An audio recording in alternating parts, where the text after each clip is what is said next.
Students, we are back with our chapter number 8, Human Health and Disease. So now we will be discussing about major disease. In earlier class we have discussed about pneumonia, malaria, common cold, and now let's moving forward.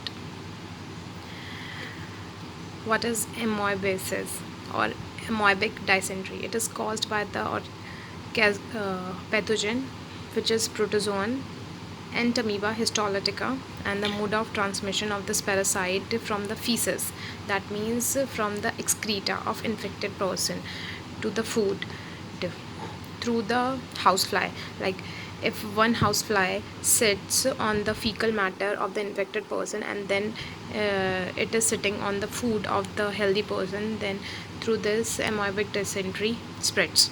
The target organ is large intestine, and the symptoms are constipation, abdominal pain, cramps, stool with excess mucus, and blood clots.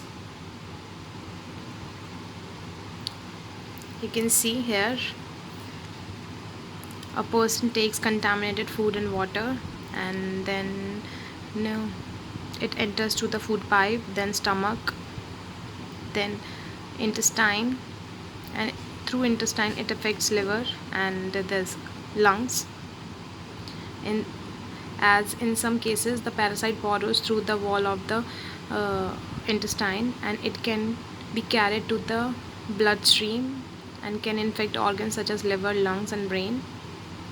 Some of the parasite passes to the feces and transform back into a cyst and can survive in the harsh condition outside until they find another host. This is the cycle that goes on. This is the cycle of Entamoeba histolytica, which causes amoebic dysentery. Another is Ascaris.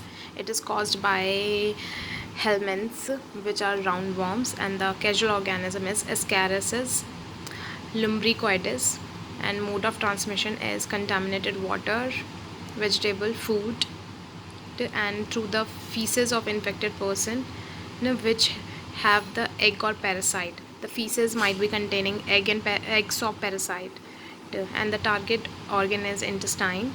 Symptoms are bleeding in the intestine, muscular pain, fever, anemia, and blockage in the intestinal passage.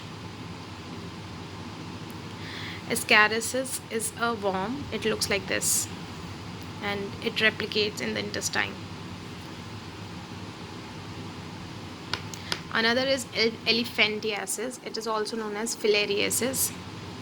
It is caused by Wucheria bancrofti, and spread is through the bite of mosquito, Culex mosquito. Target organs are lymphatic vessels of the lower limbs and genital organs. Symptoms are chronic inflammation of the organ. Like you can see in this picture, the limbs of the person swollen and gets inflamed, and this can persist to years. This is the cycle of filariasis. Another is roundworm. This is very common. This is a fungus disease. Causal organism is Microsporum trichophyton epidermophyton, and it is spread through soil using towel of infected person, clothes, and even comb of infected person. Targeted organs are skin, nails, fold of skin, and grins and toes. Symptoms are appearance of dry, scary lesions on the skin, nails, and scalp. Lesions accompanied with intense itching. You can see here, these all are infected by ringworm. This prevention and control of these disease. The basic prevention is to stay hygienic and to maintain personal hygiene. Disease can be grouped in foodborne, airborne, vector-borne. So foodborne is prevented by taking proper personal hygienic food, by consuming clean water, food, vegetables, and all. should a person should have a proper disposable system of waste excreta, periodic cleaning and disinfection of water reserves, pools, tanks and all. And the disease which occurs in the foodborne category are typhoid, amoebiasis and ascarisis. Another is airborne. It is spread through the air, and the disease are pneumonia and common cold. The another is vector-borne, which is caused by some other agents, like malaria is caused by mosquito. Filariasis is also caused by mosquito. These all are caused by mosquito and flies and all. So for this, a proper sanitization should be kept so as to prevent the inbreeding of mosquitoes.